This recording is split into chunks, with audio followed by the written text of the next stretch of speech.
quite an awkward person, as you've probably gathered. And there's a lot in this room making me really insecure right now, like you lot.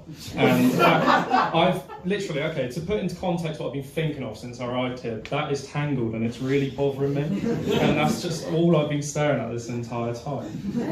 But to give you an idea of how, this is my friend's words by the way, how autistic I am. Because back at Easter, I was hanging out with this girl at a pub. And it was nice, we were old friends, so we sort of met up and the night went really well. And 3 bottles of wine down, it was all good. Then her mum turned up slightly drunk and offered to give me a lift home, so I thought, why not? And because I live in the most generic sort of like working class neighbourhood where every fucking building in the street looks the same, so you have no idea where you are. And I sort of said, oh, take the next left up ahead. And she didn't, which was probably my fault because it all looked the same. And we end up driving down this really like windy cul-de-sac, and I'm pissed at the back of this car, and it's like 4 a.m, and so she just drops me off, right, we're here. I just sort of get out, and for some reason this street's severely underlit, so I'm not sure where I am right now, but for some reason I'm too nervous to say anything, so I just sort of go with it. So I sort of get out and I sort of look at them, I'm like, bye then. But obviously they're trying to do the reasonable thing because obviously I'm fucking... So they're like trying to see me to my door, so I just sort of start walking ahead, improv. Bye then. So I just get like in the car, so it's like, oh. So then I just sort of, I was thinking, I mean it's a cul-de-sac, but there's still got to be like a little path off somewhere. So I start walking, and there isn't. So I just approach this house and I'm like, it's really bait if I knock on this person's door. So what I do, I see the side alley to their garden. So I go down this alley and it's like they knew I was coming. The garden door was unlocked. So I just helped myself in there, didn't I? And I just sat on this person's lawn, just absolutely just fucked, and just wait till I could hear the car driving away. And then I thought I was in the clear, but suddenly I could see. And I looked up and the bedroom light was on. So obviously I started panicking. And then, and this is unfortunately very true, which I'm not proud of at 21, it's a bit, you know. But they had quite this small fence sort of to the adjoining garden. So I thought, rather than just leave where I left, which is what a normal person would do, in a manner that was sort of less Ferris Bueller and like more like just some big sort of dyspraxic, spastic, just sort of, I just sort of like flapped over this fence, just, oh God, they're coming. And then they weren't, I don't think. No one came out. And yeah, so I just waddled into this next person's garden. So before I know it, I'm sat on this other generic patch of dirt.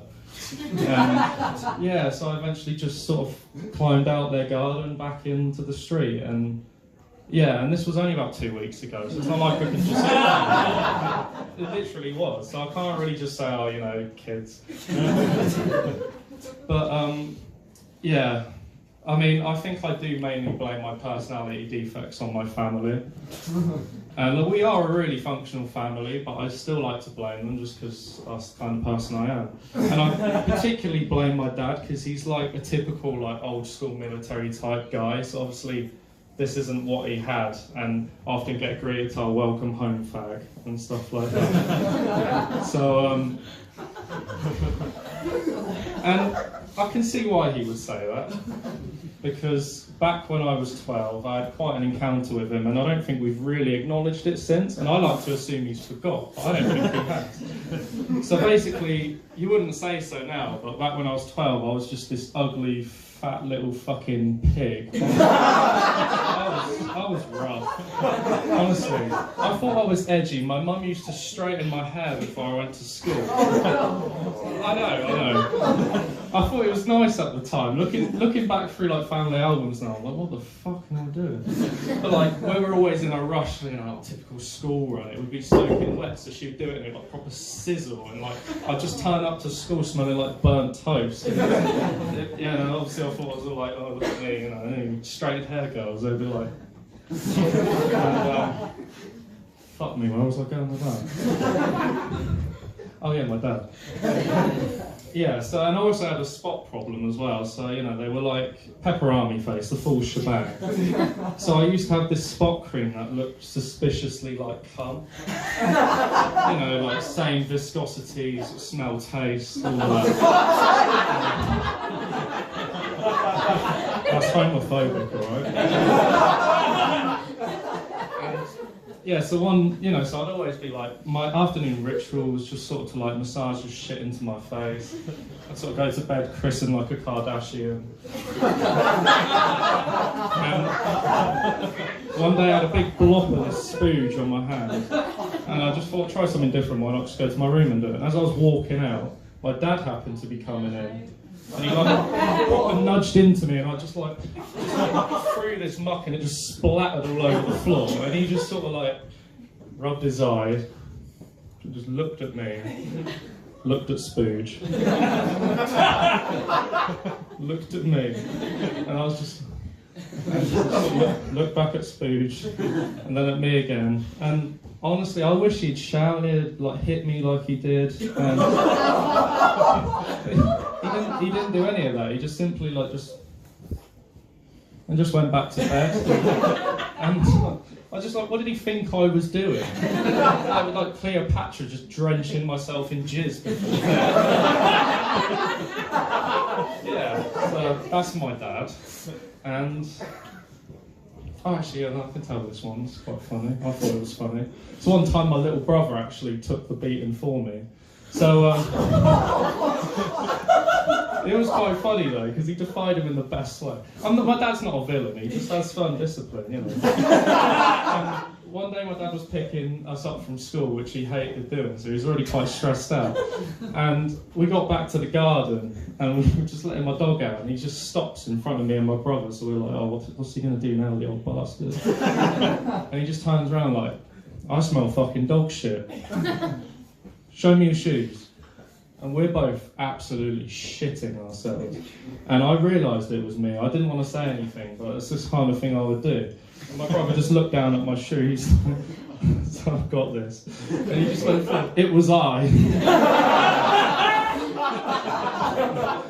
And yeah, so my dad just sort of, like, fair enough, like, it's just this image of like a 6-year-old just swearing up to like a 40-year-old man, like, come on, have it, you old cunt.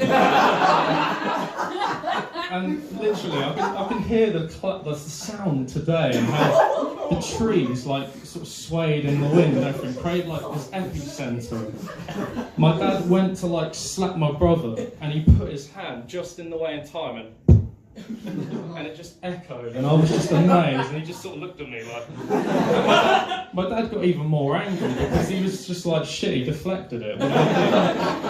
And yeah, no, so I really admire him for that. He sort of put the old bastard in his place. But yeah, no, I do love my dad, even if he didn't laugh at my show last week and just sort of looked at me afterwards like, you literally are not the spawn of my sack. You are a fucking disappointment. Mum should have swallowed you. So.